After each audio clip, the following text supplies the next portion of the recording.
Shabbat Shalom, daughters of Israel. Today is the Most High holy day that He has given to us. He has set this day apart just for us. Just for us. And so I'm making this video or putting this sound together for the daughters of Yah that has not truly really come to understand why we keep the Sabbath day holy, why we start honoring Shabbat the evening of Friday and carrying it on to the evening of Saturday, especially for those that are coming out of Christianity and coming out of any type of church setting. It's very hard to understand that this is the day that was set apart. This is what the church would say the Lord's Day. But it's definitely the Most High, our Elohim. Yah, it's His holy day. And so I have some scripture here that I'm going to be reading from both what some would call the Old and New Testament. And so I'm going to be reading first from the Torah, which is what in Christianity they call the Old Testament. But it's definitely the first 5 books. And so, sisters, I hope that your hearts are open and that your minds are ready to meditate. Get your hearts, your mind, and your soul into a peaceful place, that you may receive the word of our Elohim. The first book in the Torah that I will be reading from is Genesis chapter 2. And this is when the Most High, the Elohim of you and I, was making the heavens and the earth and reforming it. And so this scripture will be able to prove to you that this is even before the Israelites. He put this day together for humanity, if I can say that. However, He made this day before there was Jew and Gentile. And so, Genesis chapter 2, and I will be reading from the version of Scripture for Studies. Genesis chapter 2, verse 2.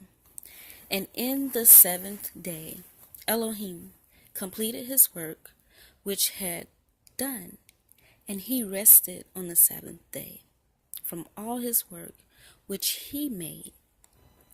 And Elohim blessed the 7th day and set it apart, because on it He rested from all His work which Elohim in creating had made. And again, that is from Genesis chapter 2, verses 2 and 3. Now I'm going to take you to Exodus chapter 20. And I'm going to start at verse 8. And now the Israelites are on earth. And this is basically Elohim, the Most High, Yah, telling them to remember the Sabbath day. Remember the Sabbath day to set it apart. 6 days you labor and shall do all your work. But the 7th day is a Sabbath, a rest of Yah, of Yahuwah, your Elohim.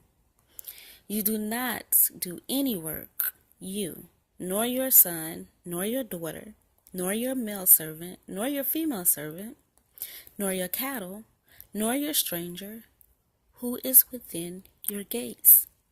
For 6 days Yahuwah made the heavens and the earth, the sea and all that is in them, and rested the seventh day.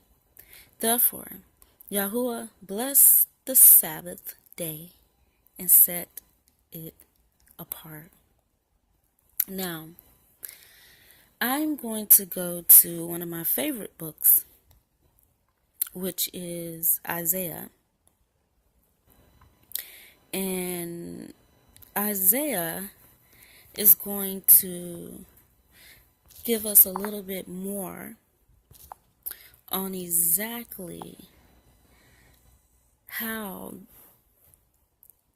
the Most High dealt with us within the land, and some of the things that he said to us over and over again. And I'm going to take you to Isaiah 58, starting at verse 12, and it reads, "And those among you shall build the old waste places. You shall raise up the foundations of many generations, and you will be called the repairer of the breach, the restorer of the streets to dwell in. If you do turn your foot from the Sabbath, if you do turn your foot from the Sabbath, from doing your pleasure on my set apart day, and shall call the Sabbath a delight, the set apart day of Yahuwah esteemed, and shall esteem it, not doing your own ways, nor finding your own pleasures, nor speaking your own words, then," the key word there is then, sisters. The key word there is then. "You shall delight yourself in Yahuwah, and I shall cause you to ride on the heights of the earth, and feed you with the inheritance of Jacob your father. For the mouth of Yahuwah has spoken." I think that is a beautiful scripture, and it explains to us how he has set this day apart. All through the scriptures, Yahuwah, our Elohim, has said over and over and over how he has set apart this holy day.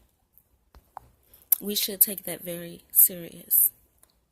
So coming into understanding who you are, bloodline, Hebrew, your nation, Israelite, and then you got to find out what tribe you're from. I say to all sisters that I come into contact with, do a DNA. It will be the best thing that you invest your money in. Do a DNA so it could become real to you, so you can understand what DNA runs through your veins. Now, Hebrew chapter 4 is a very powerful scripture because it has been taken out of context in the churches. And so that's gonna be my last scripture that I'm reading to you for the Sabbath. But I ask you to go and study to show thyself. Study to show thyself. Why do I say that? Because so many times we've sat in the church and listened to a voice. And I'm reading these scriptures to you so you may meditate on them. But study to show thyself. Hebrews chapter 4, starting at verse 1. "Therefore, since a promise remains of entering into his rest, let us fear lest any of you seem to have come short of it. For indeed the good news was brought to us as well as to them. But the word which they heard did not profit them, not having been mixed with belief in those who heard it.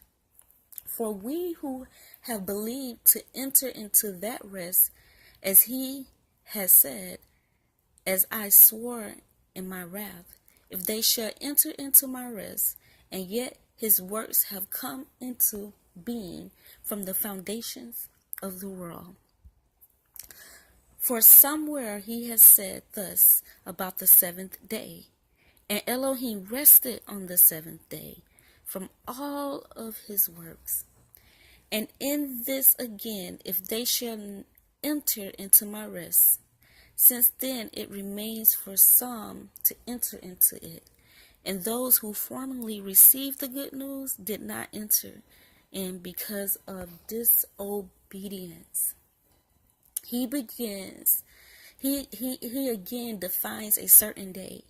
Today, saying through David, so much later, as it has been said, today, if you hear his voice, do not harden your hearts. For if Yahushua had given them rest, he would not have spoken of another day after that. So there remains a Sabbath keeping for the people of Elohim. For the one, having entered into his rest, has himself also rested from his works, as Elohim rested from his own. Let us therefore do our utmost to enter into the rest, lest anyone fall after the same example of disobedience. For the word of Elohim is living and working and sharper than any two-edged sword, cutting through even to the dividing of being spirit, the dividing of being and spirit, and of joints and marrow, and able to judge the thoughts and the intentions of the heart. And there is no creature hidden from his sight, but all are naked and laid bare before the eyes of him with whom is our account.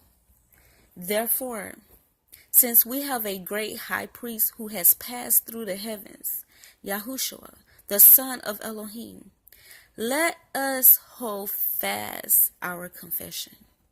For we do not have a high priest unable to sympathize with our weakness, but one who has tried in all respects as we are, apart from sin.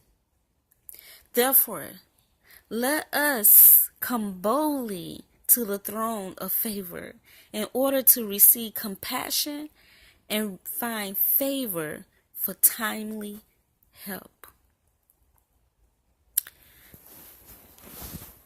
Daughters of Israel, we have come into a truth that is so sweet.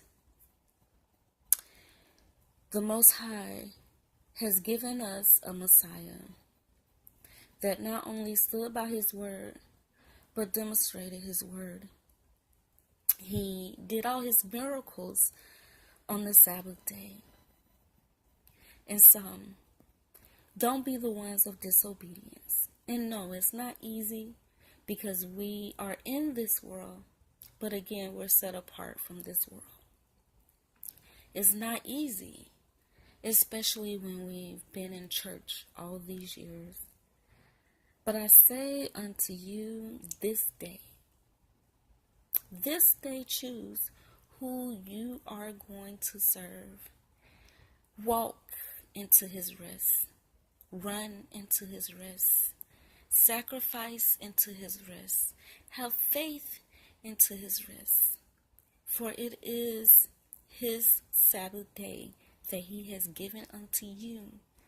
Remember, Yahushua said unto us, the Sabbath day was made for who? For you. It was made for man, and not man for the Sabbath. I love you, sisters. I pray that these sound words are peace unto your soul and your mind. I pray that you study to show thyself. Remember to armor up and put on all your armor and stand and always pray. Shabbat shalom, sisters.